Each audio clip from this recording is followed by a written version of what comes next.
Contrology, Pilates, the work, the method. However you want to describe it, it is the brainchild of German creator and inventor Joe Pilates. Hello, everyone. I'm Darien Gold. Thanks so much for joining us on All Things Pilates.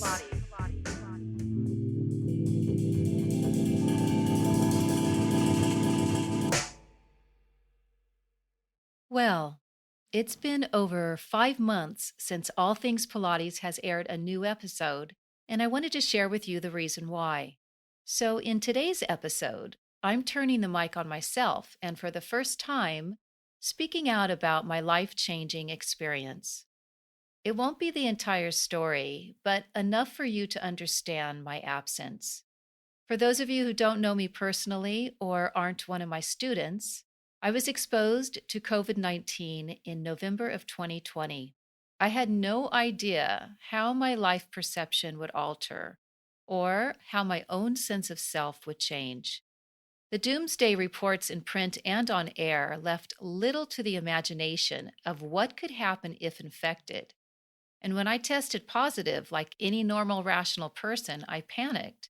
Curiously, my first symptom were a series of hot flashes, which was unusual because I hadn't had hot flashes in a number of years. But then, over the next day or two, a fever developed along with body aches and chills. From there, a very intense sinus cold clamped down on my nose, and some of the heavy congestion traveled deep into my chest. Because it was winter, the cold air made my breathing more difficult, and I found myself having to take shallow breaths. Sleeping was extremely difficult as I couldn't find a comfortable position without my sinuses becoming completely stuffed up. I kept having to breathe into a washcloth doused with eucalyptus oil. Any physical effort elevated my heart rate, and just to prepare a meal sent me back to bed. I noticed, especially in the mornings, that my entire body felt as if I had had a caffeine shot, a shaky or vibrating feeling.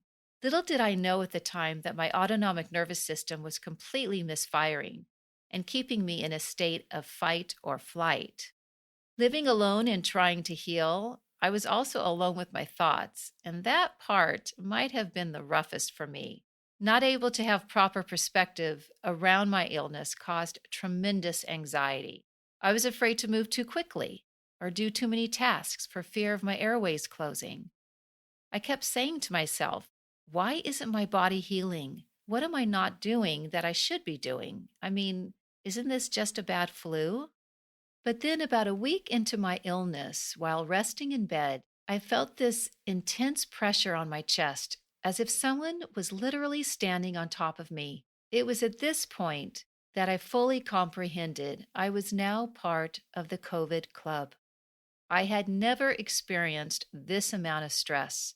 The continual shortness of breath, coupled with severe anxiety, brought on a number of panic attacks. In fact, one of those attacks was so severe, I ended up in the emergency hospital. The very first visit to the ER, the nurses were dressed in what looked like hazmat suits, wheeled me into a room, and left me. Instead of comforting me, the medical staff stayed clear of me. Eventually, they took blood work and a chest x ray. 6 very long hours later, I was released and given a finger oximeter to check my oxygen and heart rate at home. For those who don't know, a finger oximeter is a small clip on device that reads your oxygen saturation level and your heart rate. For a normal, healthy person, the O2 reading is usually 99 or 100, 100 being the highest. Anything under 94 is cause for concern. I kept staring at the oximeter as it hugged tightly around my middle finger, willing it to move up from the 92 or 93 levels. I'd take 95 just to keep me from feeling like I needed to go to the ER again. My fear was having to be admitted into the ICU because everyone knew that might mean being put on a respirator and possibly never going home.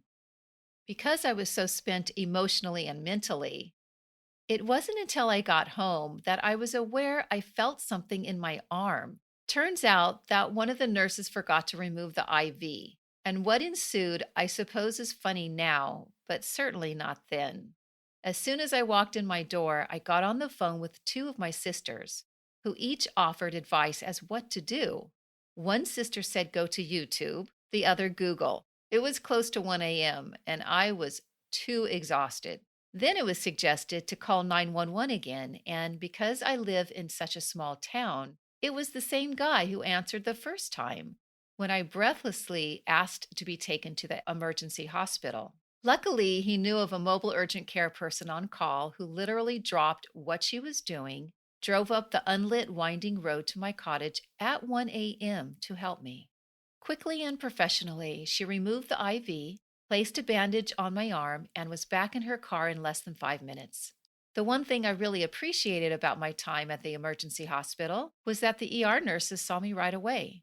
A far different experience when I tried to contact my primary doctor. There was no direct line to her office, so I had to go through the automated phone system, and many times it was a 2 to 4 hour wait. I'd even call late at night to the nurse's advice call line, only to speak with someone who had no clue how to advise me. During the first couple of weeks, when I was the most scared and fragile, I had no luck speaking with my doctor. Only her office staff was available. They were of little help either, so I quietly suffered at home, not knowing how to help myself other than rest, hot soups, teas, and vitamins.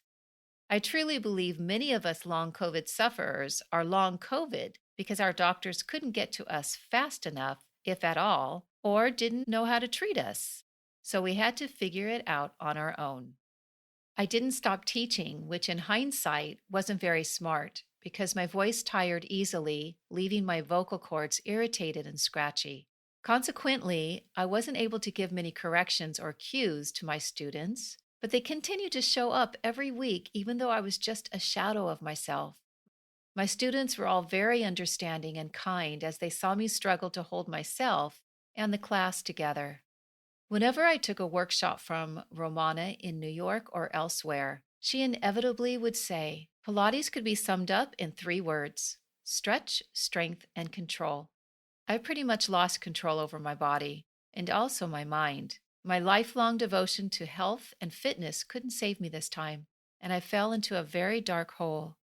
There is so much more to this saga. For instance, the term brain fog is sometimes carelessly thrown around to describe brain dysfunction, is nothing like being in fog.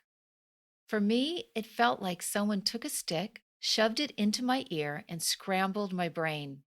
I had no ability to track a thought. I'd find myself just staring at the television, not able to take in the scene in front of me. Then there were weird symptoms appearing months after the acute stage. A right bloody nostril, ears ringing, swollen neck and throat, trouble swallowing. To this day, the complete loss of smell. Also, the CT lung scan revealing scattered glass chart opacities and the continued fight-flight response switched on. However, light did shine down into that dark hole of mine. There were the life-saving COVID support groups, the incredible kindnesses my sisters and mom showed me, my friends and neighbors bringing me soup and shopping for me, and even the softening of my own heart. Although this recovery has been extremely slow and beyond frustrating, I am on the mend. One thing I did learn throughout this ordeal is that the kindness and generosity you may give to others, please give to yourself. My goal for this new podcast season, Season 3, is to continue to feature memorable guests in the Pilates community, as well as featuring those in complementary health and wellness professions. I hope you'll join me next time as I welcome once again the incomparable Pilates elder and loved around the world, Mary Bowen.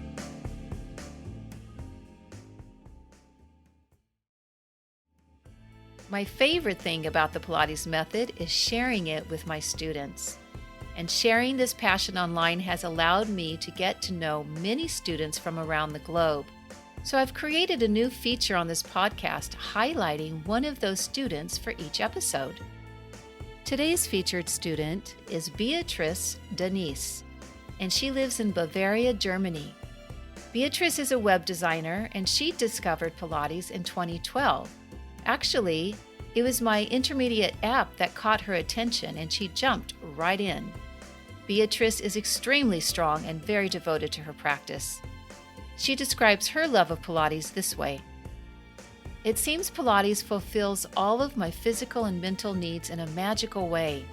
Pilates encourages, surprises, fulfills me every time.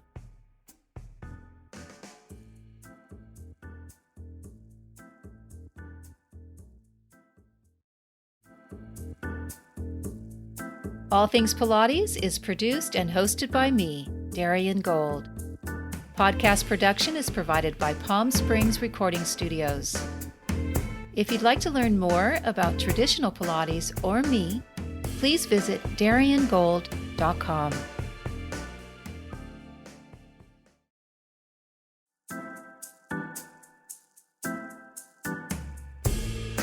And until next time, do what you need to do to restore your body, mind, and spirit.